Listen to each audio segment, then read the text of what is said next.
Muy buenas noches, bienvenidos como siempre, esto es Sala de Prensa. Vamos a analizar los temas más importantes de la agenda política de este día jueves. Muy convulsionado todo lo que está ocurriendo en el país por los anuncios del presidente electo Abelardo de la Espriella, con cuestiones que no tienen antecedentes, que necesitarían reformas constitucionales, que serían eventos históricos y por supuesto, pues eso ha generado todo un debate alrededor del mundo político. Por esa razón, arrancamos hablando sobre el más reciente anuncio y tiene que ver con la posibilidad de que Barranquilla se convierta en la capital alterna de Colombia. Una decisión que no es simplemente decirlo, sino que necesitaría una reforma constitucional para ponerlo en marcha. Esto quiere decir por lo menos 8 debates en el Congreso de la República, toda una maquinaria movilizándose para que eso pueda ser posible. Y para hablar de este tema, hemos invitado a esta hora a Ángel Tuirán Sarmiento, él es profesor de Ciencia Política de la Universidad del Norte. Bienvenido, gracias por aceptar esta invitación aquí en Sala de Prensa. Y pues quisiéramos poner sobre el tapete este primer asunto. ¿Para qué sirve poner a Barranquilla como capital alterna del país? Bienvenido. Muchas gracias, Eduardo. Un saludo especial para ti, para el equipo de trabajo del canal y, por supuesto, para quienes nos ven en este momento. A ver, yo creo que si bien es un anuncio, este anuncio se conecta directamente con promesas de campaña y con esta fase, digamos, de empalme. Hay un presidente electo que está en los territorios, un presidente electo que está realizando empalmes, como él lo ha llamado, empalmes territoriales, donde ya hay una propuesta de tener una sede alterna.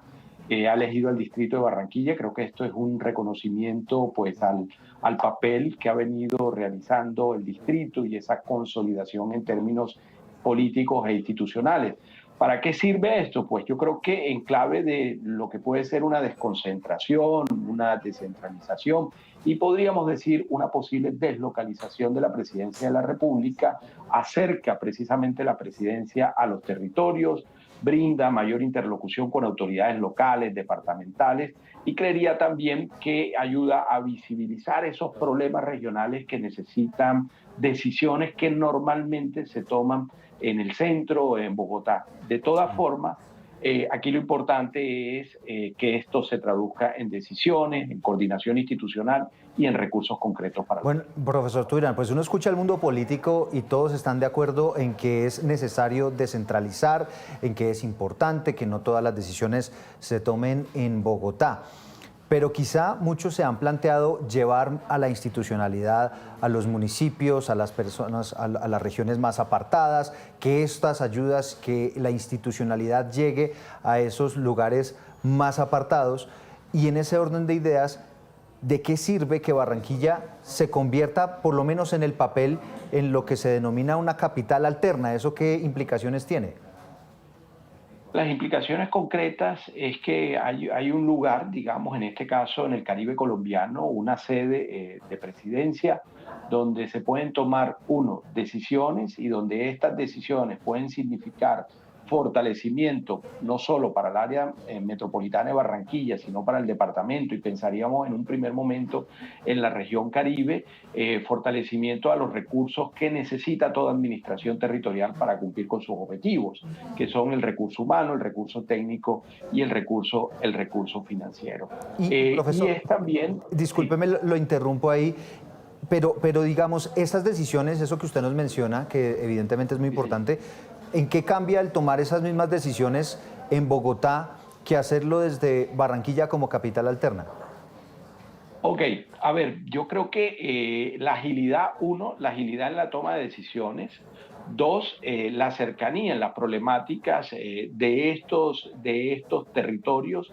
Tres, esto significaría también una presencia, quizás no 24 horas todos los días del año, de otras autoridades del nivel central y donde el compromiso sería más significativo y mayor de cara precisamente a las demandas ciudadanas. Y, digamos, por esta misma vía podríamos pensar también que esta decisión estaría asociada a un modelo de descentralización, a una metodología de descentralización y también a unos pendientes en el actual modelo que están asociados precisamente a la ley de competencias necesaria para poner en práctica una reforma constitucional reciente que busca entregarle mayores recursos y mayores competencias a las entidades territoriales. Sí, hay diferentes analistas que dicen, mire, el presidente de la Aspriella va a utilizar un capital político importante. Decíamos al principio de esta emisión que tendría que dar 8 vueltas en el Congreso esa iniciativa para que se apruebe a Barranquilla como capital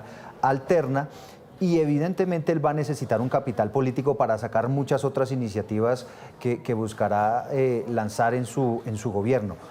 ¿Vale la pena gastar capital político en este tipo de asuntos que quizá pueden también sonar de alguna manera de adorno decorativo? A ver, yo no creo que, digamos, que el esfuerzo que pueda hacer el actual gobierno en términos de aprobación de esta modificación constitucional para incluir a Barranquilla como capital alterna le signifique pérdida de apoyos digamos, en otro tipo de proyectos que necesiten aprobación del Congreso. Uno, porque normalmente en el Congreso hay una representación territorial que ya ha manifestado la aprobación o por lo menos un visto bueno en este sentido. No solamente es Barranquilla, hay que decirlo, también se ha anunciado el rol que pueden cumplir también ciudades como Medellín y otras ciudades precisamente de Colombia. Entonces, en ese sentido, no creo que riña un asunto con el otro. Lo segundo es que precisamente el presidente creería no va a dejar de despachar o de tomar decisiones desde la sede natural o la sede precisamente de la presidencia que está en Bogotá. Y tercero, son apuestas, ¿no?, que tiene cada gobierno, apuestas con las que llega cada presidente, y esta ha sido, insisto, una propuesta de campaña que se ha venido materializando a lo largo pues, de estos días, ¿no?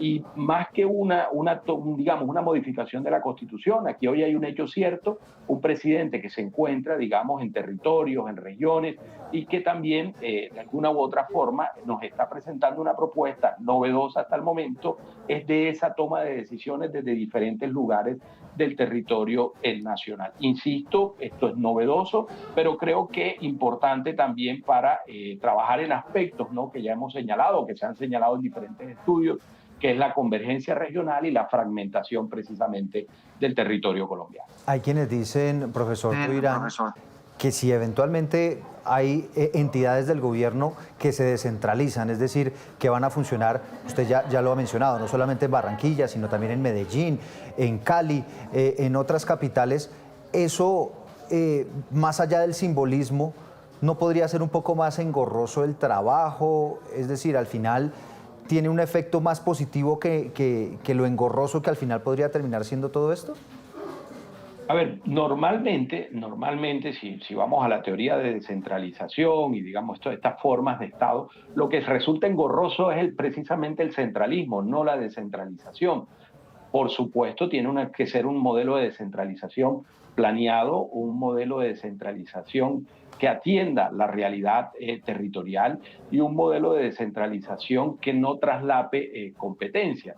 ¿Por qué? Porque lo que se busca es que quien toma la decisión esté más cerca de la realidad o tenga mayor cercanía por su sector. Volvamos al caso de Medellín y pensemos pues, en lo que ha significado Medellín en esa proyección en términos comerciales, industriales o en términos de internacionalización. Entonces, por esa especialidad de diferentes territorios, podría ser más ventajoso tomar ciertas decisiones. Insisto también, esto no significa que todo el nivel central o el Estado central va a descentralizarse. Creía que lo que se busca, ¿no? Ya tendremos que ver, insisto, cómo se plantea este modelo y esta metodología.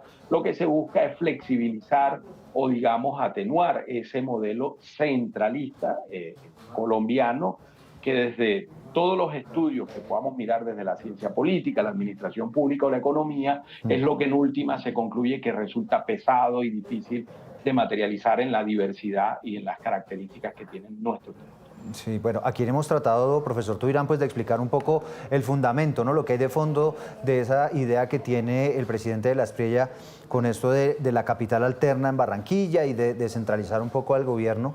Pero a usted como analista, ¿le gusta la idea? ¿Cree que vale la pena? Pues a mí me parece una idea interesante, una idea novedosa, tener, digamos, al presidente, a su gabinete o autoridades centrales en diferentes lugares del territorio. Si bien se ha mencionado Barranquilla, también hemos visto al presidente electo en otros territorios. Creo que eso lo acerca también a los problemas de cada región, a la ciudadanía. Se establecen también unos compromisos porque esas visitas no pueden ser simplemente simbólicas, y creo que este diálogo centro-territorios también brinda oportunidades luego en clave de plan de desarrollo, que sería la siguiente etapa, de establecer proyectos claves para el desarrollo y la convergencia territorial. En todo caso, insisto nuevamente, hay que esperar cuál va a ser la metodología de este modelo que se está proponiendo o que se esboza de descentralización o de desconcentración, porque si termina solamente en hechos simbólicos, creo que la ciudadanía efectivamente no va a apoyar este tipo de mensajes o de discursos solamente en el plano simbólico. Evidentemente, además que van a necesitar un enorme capital político. Dice usted, no necesariamente eso puede afectar la maniobrabilidad, gobernabilidad de Abelardo de la Espriella en el Congreso, pero evidentemente serán pujas que, como ya se han venido dando con algunos asuntos que hasta ahora están entrando en el debate, ¿no? Porque estos son todos hechos históricos, pues evidentemente van a ser debates sin duda interesantes. Pues profesor, le agradecemos enormemente haber estado con nosotros aquí en Sala de Prensa. No, a ustedes por la invitación, y bueno, esperar que esta propuesta se desarrolle y si se implementa, que sea para beneficio de los colombianos y colombianas. Bueno, gracias, profesor Tuirán. Pues a propósito de este asunto, Nicole Buitrago nos ha preparado un informe para contarnos exactamente cuál es la idea que tiene el presidente electo Abelardo de la Espriella con que Barranquilla se convierta en capital alterna de nuestro país. Se acabó el olvido, se acabó la desidia, se acabó el abandono centralista. Un hijo de esta tierra se sentará en pocos días en el solio de Bolívar. Así marcó el presidente electo Abelardo de la Espriella lo que sería el inicio de uno de sus proyectos bandera, que Barranquilla no solo sea la capital del departamento del Atlántico, sino que se convierta en la capital alterna de Colombia. Uno de nuestros primeros proyectos de acto legislativo es que se reconozca a la ciudad de Barranquilla como la capital alterna de Colombia. La Arenosa, en donde habitan cerca de 1.3 millones de personas, sería su sede principal de gobierno y empezaría a compartir funciones gubernamentales con Bogotá. Desde un punto de vista reglamentario se tendría que entrar a revisar qué funciones que actualmente tienen asiento en Bogotá se trasladarían a la ciudad de Barranquilla. Para que esa propuesta sea una realidad, debe atravesar un camino largo por el Congreso de la República, pues no se trata de un proyecto cualquiera. Es una reforma constitucional que toma 2 periodos legislativos, es decir, más de un año. Se tramita primero en comisión, bien sea de Cámara o Senado, después en la plenaria, va a la comisión de la otra Cámara y a la otra plenaria. Tendría unos primeros 4 debates. Se hace una publicación y vuelve y se repite nuevamente otros 4 debates. Son 2 periodos de una misma legislatura. La propuesta del presidente electo se enmarca en una de las principales promesas de su campaña: gobernar desde territorio y alejarse de lo que ha denominado como bogocentrismo. Crear una capital alterna no necesariamente equivale a una descentralización. La descentralización significa distribuir más funciones, más recursos, más presupuestos a los diferentes departamentos y regiones del país. Barranquilla no en vano ha sido calificada como la puerta de oro de Colombia por haber sido la entrada histórica al país para la aviación, la telefonía y deportes tan importantes como el fútbol y el béisbol. Ahora empieza el camino para trabajar de la mano con Bogotá, Medellín y Cali, en donde oficialmente estarán ubicadas otras sedes de despacho presidencial. Y el otro tema que ha dado de qué hablar tiene que ver con la idea del presidente electo Abelardo de la Espriella de posesionarse fuera de Bogotá. Esto nunca antes en la historia de Colombia ha ocurrido. Evidentemente requiere de unos temas logísticos, pero también de unos temas legales. Esta semana ya el Congreso aprobó hacerlo en el departamento del Cauca, pero el presidente de la Espriella va más allá y quisiera posesionarse en una guarnición militar, algo que seguramente será debatido en el transcurso de la próxima semana. Vamos a abordar este tema con nuestro analista de cabecera, Pedro Viveros. Bienvenido, gracias por estar en Sala de Prensa. Eduardo, un saludo, gracias a usted y mil gracias por la invitación. Bueno, el debate, me imagino que usted lo vio, Pedro, muy interesante en el Senado de la República, con voces inclusive del propio Centro Democrático, que pensaría uno, pues apoyan a Abelardo de la Espriella de manera casi que irrestricta, diciendo, hombre, a mí no me suena esa idea de que sea en una guarnición militar, porque eso de alguna manera afecta esa subordinación que debería tener o que deberían tener las fuerzas militares a el poder civil. ¿Usted está de acuerdo con esa tesis? Sí, yo estoy de acuerdo y particularmente con la opinión del senador Rafael Nieto Loaiza. Y voy a decirle por qué, Eduardo. Porque hay que separar. El presidente puede posesionarse en cualquier sitio de Colombia siempre y cuando esté el Congreso de la República reunido.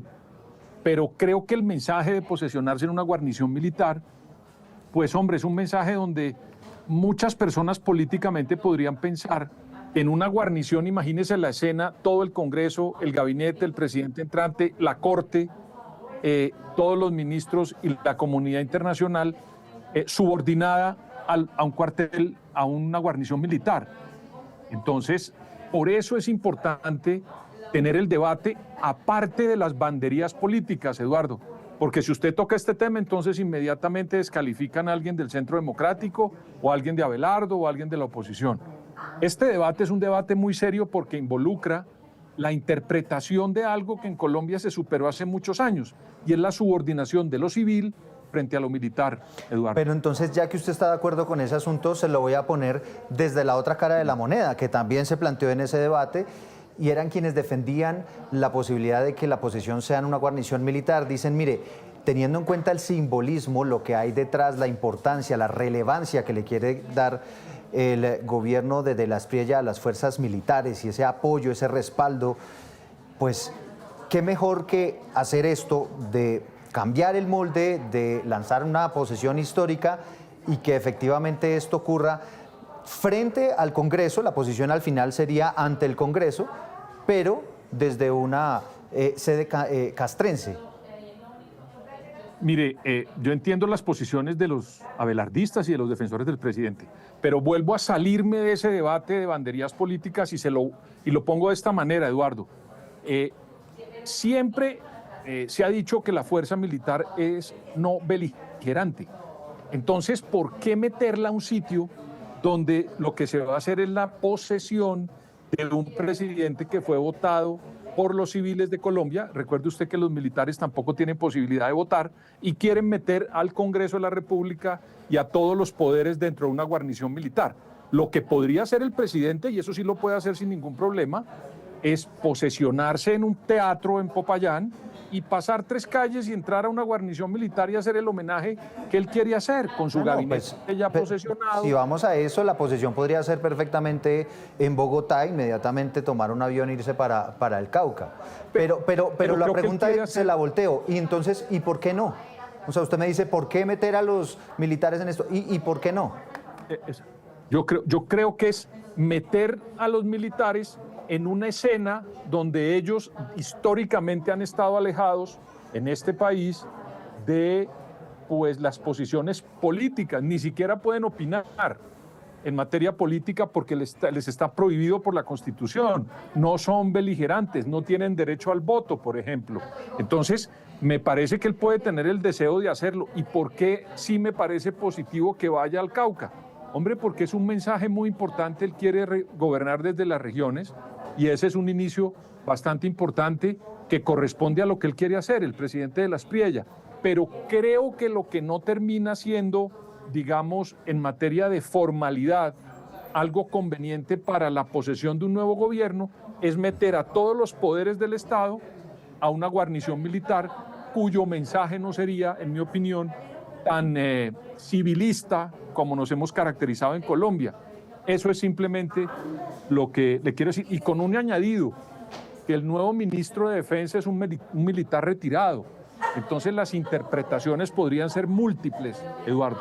Sí, claro, evidentemente. Y de eso se trató precisamente ese debate, como digo, muy interesante que se dio esta semana en el Senado. Si le parece, Pedro, contémosle rápidamente a nuestros usuarios en qué va la cosa. Se aprobó esta semana en el Senado la proposición para que esa posesión sea en el departamento del Cauca. Todavía esa proposición no dice que sea una guarnición militar. Una proposición que además debe ser aprobada también por la Cámara de Representantes la semana entrante.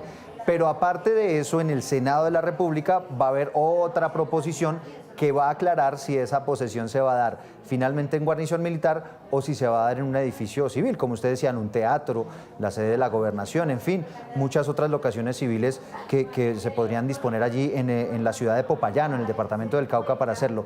Pero ahora, si le parece, vamos a la logística, mi querido Pedro, porque usted ya tangencialmente lo empezó a mencionar. Pero dígame. antes de una cosa, Eduardo, para reflexionar. Sí. La votación de ayer donde autorizan al presidente desde el Congreso para posesionarse en el Cauca fue una votación apretada, Eduardo. 56-33, ¿no? a favor, 33, ojo, y se salieron una cantidad de senadores. Se retiraron del recinto. Lo que le quiero decir con esto, Eduardo, es que el presidente de la República no tiene unas mayorías fuertes en el Congreso. Para aprobar una ley para aprobar ese permiso de ayer, se necesitaban 53 senadores, es decir, que el presidente o su sector tuvo de apoyo 53 más 2, solamente 2 senadores por encima. Esto es para decirle, Eduardo, que el presidente está desgastándose en cosas que no debería desgastarse.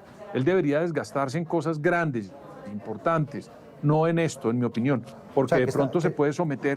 Que está gastando ya capital político importante, ¿no? Que algunos analistas han dicho, bueno, para una posesión en el Cauca, una posesión que perfectamente podría ser en Bogotá o que no va a significar una transformación enorme para el país, pues está gastando capital político, quiere darle 8 vueltas a la posibilidad de que Barranquilla sea capital alterna, lo hablábamos hace minutos también. Entonces imagínese eso. Entonces, Pedro, hablemos de la logística.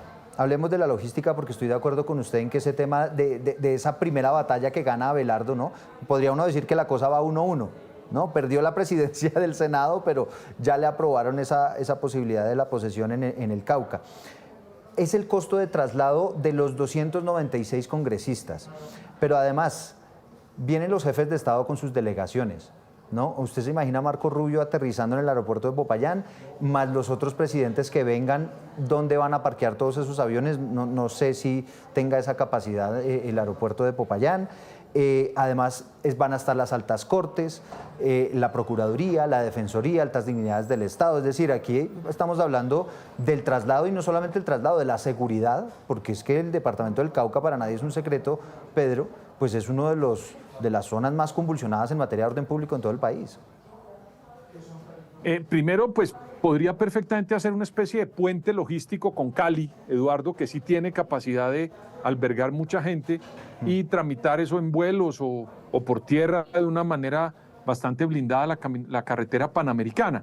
Digamos que en la logística, como no van a pernoctar, porque entendería yo que van y luego se regresan, pues podían tener, digamos, como le digo, una especie de puente logístico con Cali, que está bastante cerca de Popayán. Ese no es, en mi opinión, ese no es el problema de fondo. Entre otras cosas, le harían un homenaje a la doctora Paloma Valencia porque se podría posesionar en el teatro que lleva el nombre del expresidente Guillermo Valencia o de su papá o el abuelo de Paloma. Entonces, el abuelo de Paloma o el bisabuelo de Paloma, que era el poeta Guillermo Valencia, quien perdió unas elecciones. Pero en este caso, ese teatro, que es muy lindo, de Popayán, de pronto lo pueden usar y de paso le hacen un homenaje al expresidente Guillermo Valencia.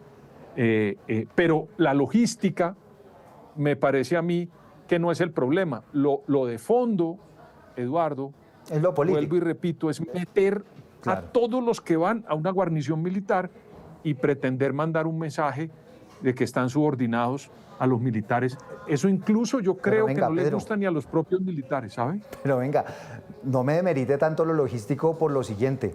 Estoy leyendo acá que tendrían que movilizar prácticamente todo el batallón presidencial, ¿no? Estoy leyendo aquí que esto requeriría una movilización gigantesca de la 29ª Brigada, casi que de toda la 3ª División, y que esto se daría en el campo de parada del Cantón Militar José Hilario López, que está allí en la ciudad de Popayán, pero que la semana pasada tuvo ya un incidente con un dron, que le cayó un explosivo a un helicóptero que por fortuna no explotó. Pero evidentemente aquí esto nos muestra que hay unos desafíos en materia de seguridad gigantescos, con personalidades internacionales ahí metidas. No, es que yo no, es que, ¿sabe qué me pasa a mí, Eduardo? En estas zonas que son tan olvidadas y tan maltratadas, yo no quisiera poner como problema la logística. Yo, Pedro Viveros, quisiera que eso se pudiera lograr y se hiciera bien. Yo quisiera ver la posesión del presidente de las Priella en Popayán. Me parece que hay que hacer eso, además, para forzar que allá haya presencia, para forzar que la gente vaya y mire lo que está pasando. Eso me parece bien, por eso insisto que la logística al final de pronto tiene una solución. Eso es lo que trata. Eduardo, los militares en Colombia, usted no ha visto, los puentes se caen y quiénes son los que lo resuelven, son los militares. Entonces yo creo que ellos tienen la forma de disponer de eso y me parece que es una oportunidad bonita para el Cauca y para Popayán. Y es un buen mensaje para una zona olvidada. Lo único en lo que yo difiero con el señor presidente de la Espriella es con pretender meter todo el poder civil a una guarnición militar el día que él se juramenta como presidente de Colombia. No es más. El antecedente, Pedro, de esto pues es la posesión en el año 2002 del expresidente Álvaro Uribe, que fue en Bogotá y fue una posesión un roquetazo. Con roquetazo a bordo, con bombazo en otro punto de la ciudad, con una situación muy convulsionada, y usted en el departamento del Cauca con un presidente como Abelardo de la Espriella, que es que para nadie es un secreto que él mismo ha denunciado que ya ha sufrido amenazas, que se ha convertido en una especie de blanco militar de los bandidos, de quienes están delinquiendo en esa zona del suroccidente del país. Meterlo al departamento del Cauca, y no solamente él, las grandes personalidades que va a haber en esa posesión, las personas que vienen desde el exterior representando a la comunidad internacional. Pues yo se lo dejo claro, yo también, digamos, quisiera ver el vaso medio lleno, como dice usted, analizarlo políticamente como el mensaje de centralización, pero creo que el tema... Era mejor hacerlo en Bogotá, Eduardo. Pues yo se lo dejo de ese tamaño, ¿no? Usted. Sí, sí. ¿Ah? Pero ya el presidente se metió en eso, y repito, me parece positivo con la zona, con el departamento, con Popayán.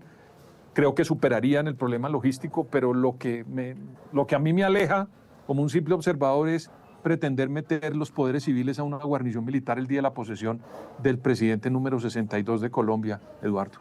Y además fíjese que eso que usted está mencionando divide muchos votos en el Congreso, porque es que hay muchos congresistas que ya expresaron ese día, el día del debate: me gusta la idea de que sea en el Cauca, me gusta la idea de que sea fuera de Bogotá, para eso voto que sí.